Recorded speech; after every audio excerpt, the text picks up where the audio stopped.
Shalom, welcome to the Jewish View. My name is Rabbi Nachman Simon with the Chabados of Delmar, together with my co-host Mark Ronich of Statewide News Service and jbiztechvalley.com. We have a very, very special guest with us, Professor Timothy Lytton. Welcome, Tim, to the Jewish View. Thank you. Yeah, well, we're not here to talk about law, even though I'd love to, about comparing law with Jewish law. But Tim is an author. You see that there's the book Kosher and Private Regulation in the Age of Industrial Food. So, Tim, why did you write the book? Why did you feel there was a need to write this book? I'm generally interested in the issue of non-governmental alternatives to regulation. So there are a lot of different examples of this. For example, most of the fire safety certification of the products in your home, your toaster oven or your appliances or the wiring in this building are all privately certified. They're not government certified. That's UL. That's right, the United Underwriters Labs. Laboratories, et cetera. Intertech is another one. Most of our food safety systems are private food safety systems. So I was looking around for a good example of private regulation that is a non-governmental form of regulation. And I wanted to find an example that worked especially well, because a lot of the examples that one finds don't work so well, for example, in food safety. And so the example that I came across was the kosher certification system. And it turns out that the U.S. kosher certification system is probably one of the best examples of successful private regulation in terms of its reliability and consumer protection. So in the book, you talk about from the 1800s, and you talk about how there was a lot of fraud going on in the 1800s. Can you elaborate on that a little bit? Yeah, one of the things that makes the kosher certification story such an interesting story is that the history of kosher actually involves an enormous amount of fraud and corruption. And the course of cleaning up that fraud and corruption tells us a lot about how it is you could improve a private regulatory system. So if you go back to the origins of kosher certification in the United States, originally in the United States, there was only one synagogue in each town. So each major city had only one community. So New York had its congregation, Charleston had its congregation, Boston had its congregation. And that congregation hired a ritual slaughterer for the meat. So all of the kosher meat certification in that town was supervised by a single authority, and that was the congregation in the town. And that system really was inherited from Europe, where it existed for 1,000 years, where Now there was really... We're talking about 18 what? We're talking about as early as the 1700s. 1700s. The earliest records we have of kosher certification and slaughter in the United States go back to the 1700s, in the colonial era. Right. And traditionally in Europe and in North Africa, in traditional Jewish communities, there was what was called the Kehillah, or Community Council, and the Kehillah, or Community Council, would hire and supervise the ritual slaughterers for that community, and there would be no one else. There would be no competition. So that system was brought over to America, and instead of a Kehillah, or Community Council, we had congregations. This system was generally quite reliable. If the ritual slaughterer or shochet wasn't doing his job particularly well, or there was any whiff of problems or fraud, they would essentially reprimand him, or they would fire him and they would replace him. The system broke down in 1813. In 1813, the congregation of Shearei Yisrael, which was the single congregation, the only congregation in the city of New York, wanted to dismiss its ritual slaughterer named Jacob Abrahams. Jacob Abrahams had some problems, and the congregation didn't like him very much, and so the elders of the congregation basically fired him. And he went out, and he made an agreement with a bunch of local butchers to sell his meat as kosher. And the congregational authorities went to the City Council of New York, and they filed a petition, and they said, this can't be done. We are the sole kosher authority in the City of New York, and we need the City of New York to pass an ordinance to make it such that we have an exclusive license to allow people to sell kosher meat. So the City of New York passed an ordinance, and it said that if you're not certified by Shearei Yisrael, you may not sell your meat as kosher. Well, Jacob Abrahams did what many of us now refer to as lawyering up. He found a number of allies in the congregation, and he went with those allies, those lawyers, to the City Council of New York, and he said, this is not Europe. You can't do this. We have freedom of religion and we have freedom of commerce in the United States, and anybody who wants to buy my meat as kosher in America is entitled to do so. And the City Council reversed itself. And this was the birth of what we would call a new institution, which is the independent shochet. This is the first time that a shochet that slaughtered meat and labeled it kosher in a community did not work for the community. He worked now as an independent contractor, and he was paid directly by the butcher or by the owner of the meat. And this, of course, creates a terrible conflict of interest. because the owner of the meat and the butcher have a great interest in making sure that the meat they sell is kosher because they get a premium for kosher meat. And if there's some question as to its kosher status, they might be not so concerned about consumer protection as they are about their profit margin, and they might pressure the ritual slaughterer to go ahead and certify the meat as kosher anyway. And this is a big problem, and this conflict of interest grew starting in 1813 and became an enormous problem throughout the city of New York and the United States from then on. And in this day and age, that's the more modern day issue with that is Hebrew National, from what I understand, because Hebrew National pays their own, not slaughterer, but their own certification, their own mishkiach. Well, the system that we currently have is a system that evolved out of the old system, and the system we have now is a system of private independent certification agencies, and Hebrew National's meat is certified by a private independent certification agency called the Triangle K. Oh, because that's how the expression, we answer to a higher authority, came in, because they said, we don't have to answer to these councils, we have to answer to a higher Well, authority. actually, that's not the case. No. Hebrew National has always been certified by an outside certifier. It used to be an individual rabbi who provided certification, and now it's paid by Hebrew National. That's right, and now it's a rabbi. certification agency, the Triangle K, which is also paid. So the system in America is one of agencies. The problem of the independent shochet basically created widespread fraud, and the fraud became so bad that by the 19-teens, by about 1915, 1920, the city of New York estimated that about 50% of the meat that was sold as kosher in the city of New York was actually non-kosher, which is a tremendous rate of fraud. If you think of going in and you have a 50% chance of what you're buying is not what it is that they're supposedly selling you, it's a huge problem. And it was a problem that was so big, we're talking about a consumer market of 1.4 million consumers and over 800 congregations, that the system of congregational control was long broken down. The city and the state of New York tried to inspect meat and certify kosher meat, but they had a handful of inspectors and they couldn't possibly cover such a huge market. And as a result, there was rampant and widespread fraud. Private rabbis got into the business and they were selling their certifications to the highest bidder, and of course the meat owners and the butchers were in cahoots. And the problem became so big that nobody could rely on kosher certification in the city of New York. And not just there, I mean, in Albany here, in the 1880s to 1920, we had 3 Orthodox synagogues, and Pearl Street, South Pearl Street, was all kosher butchers and bakeries, and we had a lively community here. That's right. There was a significant kosher market Here in the city of Albany. I don't know whether anybody's actually kept tabs on what the level of fraud was, but we know that from New York City that the level was quite high. The other thing to keep in mind in terms of the story of kosher is that fraud was really just the tip of the iceberg. One of the top 3 areas of organized crime and corruption in the United States was kosher meat. Really? In the turn of the century.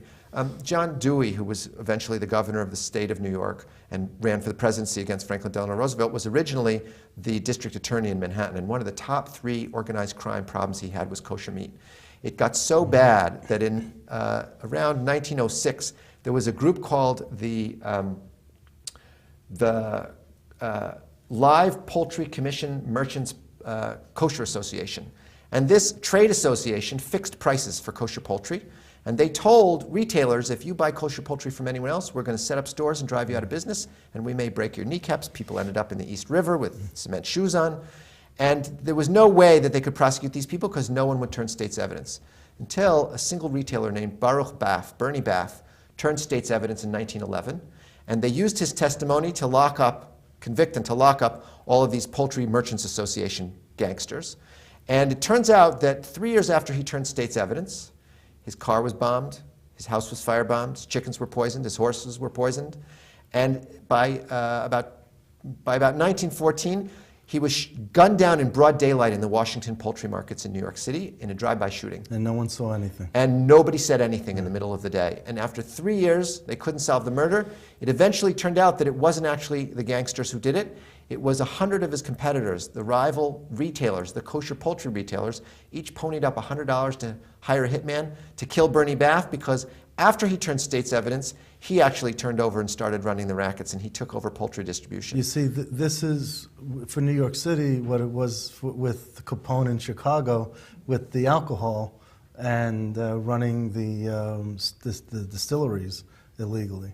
and with prohibition. So, but New York City had this with the kosher meats. Yeah. That's interesting. I never knew this whole story. That's right, and the level of fascinating. gangsterism in kosher meat and kosher poultry was just a Now- top priority for law enforcement. Why do you think that the kosher food industry didn't just fall apart after all this, and the people said, look, we were eating non-kosher meat, we didn't die from it, we don't need kosher. Why do you think that it stayed together and it just corrected itself and it became more formalized as opposed to just falling apart and people just saying... Well, the system did break down significantly. Yeah. Many, many people stopped buying kosher meat. Many people felt that kosher supervision was really a scam and that it wasn't reliable and that there was no point in following it. And as a result, you had increasing numbers of people, Jews in America, who stopped keeping kosher. They came from the old country. They would have never thought in Europe or in North Africa of ever eating food that was not certified kosher. They came to America and they figured they couldn't trust it, so they stopped eating kosher meat. And so there was actually a huge decline in kosher meat. But one of the things that happens at this same period is, leaving meat aside for a moment, is there's a huge demand for a new type of food product, and that's the industrially produced food product. So just like in the general food system, in the kosher food system, increasing numbers of people at the turn of the century realize that they want to spend less time in the kitchen, and they want to be able to provide prepared foods, and they want to do it quickly. And the way to do that is to buy packaged foods. Canned foods, packaged foods, all of these things start to come. And just like the American economy in general is industrializing, the American food system is industrializing. And with the rise of industrial food, canned foods and packaged foods, comes a demand for kosher certification of those products. And that's a new kind of kosher certification. And that's where the birth of a new kosher institution in America takes place, which never existed before in Europe or North Africa, in the old country. And that's the privately owned, independent kosher certification agency, which is what we have now. And we have, what, about 33, 35 different... We have 300 independent kosher certifiers that's in the right. United States and I about left the 1,000 zero, I world- left the zero off. 1,000 worldwide. So it's actually a very large number. It's a very robust certification And how does industry. anyone know which one to trust or which one? I mean, and we have locally here in the Albany area, we have Vada Kashrut, and that when they have a symbol on a product, how does people from out of the area know to trust that as opposed to something that's more national, as opposed to OU, Chaf-K, other types of symbols? So that's exactly the question that the kosher certifiers were asking when they started trying to figure out how they could clean up this business and provide reliable certification for this new industrial food supply. And there's an entrepreneur and a particularly important figure in the history of kosher named Rabbi Alexander Rosenberg. He took over the relatively, at the time, small Orthodox Union Kosher Certification Service, which had been founded in the 1920s, but by 1950 was growing. He took it over. It was a relatively small operation with a handful of certification accounts, and he figured out a new business model. He went out to major food companies, Procter & Gamble, Duncan Hines, Campbell's, and he said to them, I have a deal for you. If you get kosher certification, I can increase your sales. They said, how's this possible? There aren't that many kosher consumers who want our products. He said, it's not about the number of kosher consumers. Here's how it works. Kosher consumers are concentrated in key retail markets for food. Brooklyn, North Chicago, Los Angeles, Atlanta, Miami, Baltimore, Houston. And in those markets, if you get kosher certification, your sales will go up among those key kosher consumers. And once your sales go up in those key markets, they will move your product in those key markets from the bottom of the shelf to the middle of the shelf. And the name of the game in food sales is shelf position. If you want to know, you want to buy a cake mix and you go to the supermarket, you don't know what to buy, you're not looking at the ground in the bottom corner. You're looking in the middle of the aisle at 5'5". And what's going to happen is when you get kosher certification in Brooklyn and Chicago and LA and Atlanta and Houston and Baltimore, they're going to move your product to center of the aisle, 5'5". And that's exactly what happened. And when Duncan Hines got kosher certification from the Orthodox Union in the 1950s, their product was moved in those key markets, and once it was moved in those key markets, it was moved across the country. And in 2 months, their market share went up 40%. Really incredible. So it was incredible. Now, before that, though, in 1920, the very first product to get an OU certification was Heinz. I believe that Heinz, one of the Heinz products. Right. But, yeah, it was baked. Well, it says here, 1919, the first kosher product came into existence. It was Heinz vegetarian baked beans. There was a man who worked for Heinz who kept kosher who said, let's put an O with the U in the center. First, they were going to write kosher, but then they thought that it would turn some people away. So the man thought that putting the symbol OU on the packaging, the Jews would know what it meant, and the non-Jews would think it was just another symbol on the package that they didn't need to know about. And we learned that at Kosher Fest. Right. Which is, you spoke at Kosher Fest, so that's how that was brought up there. And that's, it's interesting. I've dealt with a few kosher supervisions, and they say, it's grown. You're talking about the beginning, the fetus of the beginning, the birth of kosher and certification. But now it's grown to such a level where it says anything that could be kosher is kosher. The industrial market is almost looking, instead of going, begging Oh, them. for sure. There's tremendous demand in the industrial marketplace for kosher supervision. You cannot bring a major food product out today without kosher supervision. You're immediately writing off 1.5% to 2% of the food market for your product. And then I heard that the people, even though, like Mark is correct, people say kosher, who knows, they don't want to put it on, but there's many the non-Jewish people who want to see that kosher symbol in a way that it's interesting. We're in the 21st century, go back to the 20th century, because they hear there's poison products in China, and in Europe they used to, just had recently the mad cow disease. So just on a graph, I saw a graph all of a sudden from the kosher when after mad cow I don't want to eat a horse. These non-Jewish people are saying, so at least kosher, I know it's not going to be horse meat. That's so right. More and more, even though we're sophisticated in 21st century, there's still problems with the food, and even the non-Jewish person knows you're getting, like I say, a higher authority, or at least not only government, but you have some rabbi that's looking at it and being sure that they're not. Even in this day and age, even in Rockland County, like 10 years ago, maybe it was, where the person was convicted of selling chickens as kosher, and then it was non-kosher, and it was in Muncie. In Rockland. Do you remember this story? And was that part of what you wrote about? Did you reference that at all? That's a retail butcher shop, and my book deals more with industry. Industrial, right. And packaged right. foods. And I think I want to just pick up on something Rabbi Simon mentioned, which is sure, that so, kosher is really used as a proxy by many consumers for something other than kosher purity. It's used for health concerns or for lactose intolerant people who are looking for dairy-free items that are labeled parv. And one of the things to keep in mind is that kosher today is actually a very big business. It's a $12 billion kosher consumer market.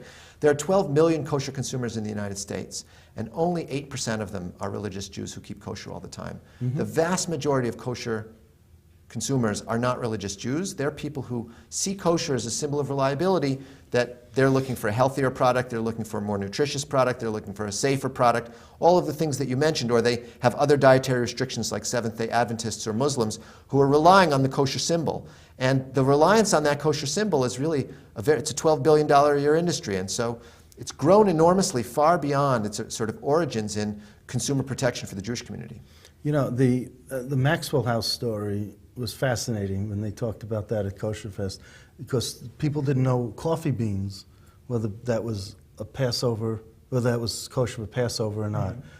And then they found out that it was. Why is that kosher? Why are coffee beans kosher for Passover? Because it's interesting. Certain beans people aren't allowed to eat, like peas, for example. On the other hand, because they had them in ancient times, and therefore that they put on a decree that they figured, well, that's too close to the wheat fields, and they just say no beans. But it's something that's very modern, and even though everybody has a coffee today, but it's really fairly modern in the last few hundred years. Because around 1925, there was a guy, Joseph Jacobs, who worked for the Forward, and he wanted to get ads. So he convinced large companies not only to write cookbooks, but to write ads, and he would put the ads in the newspapers. Well, there was this Colonel Cheek who owned Maxwell House Coffee. And Jacob said to Cheek, Jews don't think coffee beans are kosher for Passover, so why don't you write, or I'll have somebody write a Haggadah, and we'll put it right next to the coffee beans so people will know they are kosher for Passover, because beans are not kosher. General beans are not kosher for Passover, and then the rest is history of how Maxwell House was tied in and forever with Haggadahs and with Passover, and people felt comfortable having the coffee beans. But that's how the origin between this. You know, it's an example of actually something that's very important in this sort of kosher story in America, which is that the kosher certification industry, the kosher certification agencies, helped sell industrial food to Jews. And the industries themselves, like Maxwell House, helped sell Yiddishkeit to Jews.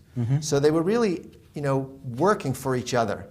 So the Maxwell House Haggadah is a great example of how it is that the Orthodox Union tried to sell Maxwell House coffee to Jews, and the Maxwell House Food Company tried to sell Yiddishkeit to Jews. And they're really marketing two things to the same consumer base. Yeah. It's interesting. We're in New York State, and sometimes we know a lot of the assemblymen, and they say that Speaker Silver, who is an Orthodox Jew, and that means he keeps kosher, has done a tremendous amount of good for the kosher consumer. And I heard then, but you're the authority now, that there's just so much good regulation in New York State. We're talking about rabbis, but now we're going to the government.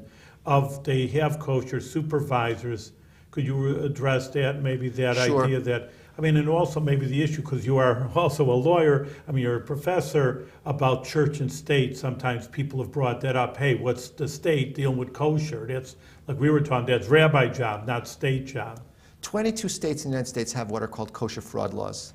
These are government laws that make it a crime to sell kosher food that's mislabeled. So food that's not kosher that has a kosher label on it. And most of these laws are modeled on the New York law, which was the first law in the 19-teens that was passed. And that law originally said that anything that is certified kosher has to meet Orthodox kosher standards, otherwise it's fraud, and if it's fraud, you can be prosecuted for it. So there are a number of things to keep in mind about these government attempts to regulate kosher. The first is that in many places, these laws are just laws on the books, nobody's enforcing them. So I had a research assistant call around, and he called the Consumer Affairs Division of the state of Arkansas, and he talked to the Chief Consumer Protection Officer in the state of Arkansas Attorney General's office. He said, I'm calling to ask about your enforcement of the kosher fraud law in Arkansas. And the Chief of Consumer Protection in the Attorney General's office in Arkansas said, we don't have such a law. And my research assistant said, well, actually, I'm looking at it on the computer in front of me. I pulled it up. And he said, yeah, and the student gave him the citation, and the assistant attorney general looked it up and he said, wow, I didn't know we did that. So many of these states have laws on the books, but they're not using them. The second thing to keep in mind is important because it's got Chicken Tyson and other chickens and Walmart, yeah. So the other thing to keep in mind is that despite the fact that many places don't do a lot of enforcement, the two states that actually have or used to have large enforcement operations were New York State and New Jersey.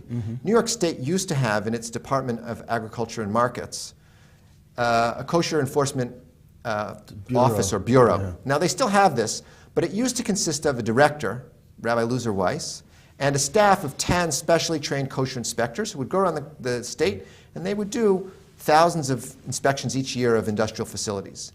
In 2011, due to budget cuts at the state, they fired all of the 10 inspectors, and the only person left in that office is the director. And all of the inspectors are supposedly being taken over by food safety inspectors who are not specially trained in kosher and don't really know much about it. So most kosher enforcement in the industrial sector in New York State has really completely gone away. There's not very much going on. Loser Weiss is still trying to keep the operation going, and he's very knowledgeable and he works very well, but the level of inspection is no longer there. So the consumer in New York is protected pretty much only by private kosher supervision agencies, and the same is true in New Jersey. Well, the answer to New York State wiping out the kosher food inspectors, these inspectors that were only going to look at kosher food industrial, which are industrial, okay? They were going to train all of the other inspectors who go around to the non-kosher ones how to do kosher inspections. So they're doing the kosher inspections, but not with a rabbi or not with someone who's... But you're also talking about doing the kosher inspections by people who already have an enormous regulatory burden on their plate. They're in charge of food safety and all of the regulations in state and local government, as well as the federal statutes that they may be empowered to enforce as well. So they don't have a lot of time left over for kosher, and the level of state involvement really is diminished. And that's in New York State. So in most of the rest of the country, it's really completely non-existent. So The kosher food safety, the kosher certification system is a private system, and it's the private system that's protecting the consumer today. Now, the other question you asked about was the constitutionality of these various kosher fraud laws. And the fact of the matter is that the original formulation of these laws, that in order for something to be kosher, it has to conform to orthodox standards, is been declared in New Jersey, New York, and now in Georgia unconstitutional. The government, and in this case a judge, cannot be in the business of determining whether or not butcher shop X is abiding by orthodox standards or not. So if the butcher says, my stuff is kosher according to orthodox standards, and the rabbi or certification agency says it's not, a state official, like a judge, cannot weigh in on that issue, cannot say, well, the state of New Jersey or the state of New York says orthodox standards are X. That's a violation of church and state separation. That's a violation of the Establishment Clause and probably the Free Exercise Clause of the U.S. Constitution. So those laws have been struck down. They've been replaced by another kind of law that's no longer an orthodox standards law. It's what's called a disclosure law. If you say on your product, certified kosher by agency X, as long as you can produce the documentation that agency X has been around to inspect, the state says that's fine. So if you say, these pork chops are kosher and they're certified by my Aunt Minnie, and you have documentation that Aunt Minnie comes and she checks them out, and Aunt Minnie says pork chops are kosher, the state of New York has nothing to say about that. Wow. Now that's bad, isn't it? Well, I don't know if you think it's bad or good, but Well, I don't think we were you. ever getting a lot of protection from the state of New York before. I think that on the one hand, depending on your views of church and state, it's probably a good idea that the state of New York doesn't have an opinion that they can enforce in a court of law as to what the kosher standards ought to be for religious Jews or anybody else. And on the other hand, we get an enormous amount of protection from private agencies. So if you look in the book, I talk extensively about what the rate of kosher fraud is. And the data we have now is that the rate of kosher fraud is extremely small, and that is because of the reliability of these private certification agencies. But who prosecutes for this fraud in New York State? Nobody. We don't need state prosecutors to stop kosher fraud. We have agencies who do it. We have private agencies Yes. that do it. But for example, we had Leo's Bakery here in Albany, and we had it was under the Vada Kosher. Now the state health department came in to Leo's Bakery, and they shut them down because they found droppings from mice and other animals in the bakery. And I went to the Mishkiach who oversaw Leo's, a small community, we know everyone, and I said, well, how come you didn't report this? I mean, for the sake of the community. Well, that's not what we do as a Mishkiach. That's not what we do. I said, but as a member of our community, why didn't you look to protect us? And he says, because that's not what I'm supposed to do. That wasn't part of my job. And then I asked other people, and they said, normally what we do at the VOD is that we tell the owner quietly, and we don't tell health department, let's say, but we tell the owner, and we expect that the owner picks it up and takes. But I'm shocked that when you talk about the private regulation, that falls apart. That doesn't really. So let me just be clear. My book deals with a particular sector of the kosher certification system. I understand. I'm And giving you smaller. That sector is the industrial Yes. packaged food sector. Right. There are also other areas of kosher certification, one of which is meat certification, another which is retail or food service certification, which is the example that you brought up. There's an enormous difference, which is in the industrial production section, you're talking about a system that has a widespread competition, where there's a tremendous amount of interconnection between the agencies, and I can talk about that more in a minute, and where there's a great deal of reliability and sophistication about management oversight. When you talk about retail or local food service establishments, you're talking about supervision that's done by a single authority that has competition from no one else, and it's a completely different system. It's a small, local, nonprofit that has a monopoly on kosher certification in the locality, and that's true all across the country. So you'll find relatively high rates of problems in restaurants or other food service establishments. But that's completely different than whether or not when you go into the supermarket and you buy canned soup or you buy cake mix, whether or not the certification on that canned soup or cake mix is reliable. And the analysis in the book suggests that it's actually very reliable. Okay. The reason for this, I think, is Yeah, go ahead. We have a few more minutes. One more minute. the reason for this is that once the kosher certification agencies convinced industrial food systems, the industrial food manufacturers, that kosher certification was a great marketing opportunity for them. Yes. They then had to convince them that it made a difference whose certification you got. The OU wanted to suggest that its certification was better than its competitors, and the other competitors want to suggest that theirs are. How do you do that? You have to make your certification more reliable. And the way they did that is instituting management controls and oversight within the institution, and also by professionalizing and giving greater levels of training. And you see in these agencies a much higher level of professionalization and management oversight and quality control to prevent fraud than you used to see in the old system and that you see now in the local system, because it's not as sophisticated in the retail sector. Well, I got to thank you for writing this book. I mean, personally, I just learned a whole lot of information that I will carry with me in all my reporting endeavors in the future. But thank you very much for writing this. Professor Lytton, thank you for dealing with the kosher consumer. It's just a big service, not only with your professor for law, but of course for the Jewish consumer, the kosher consumer. We say is mainly not even Jewish anyway. But thank you very much for your service to the community. And the book's name is Kosher, Private Regulation in the Age of Industrial Food. Go out, buy many copies.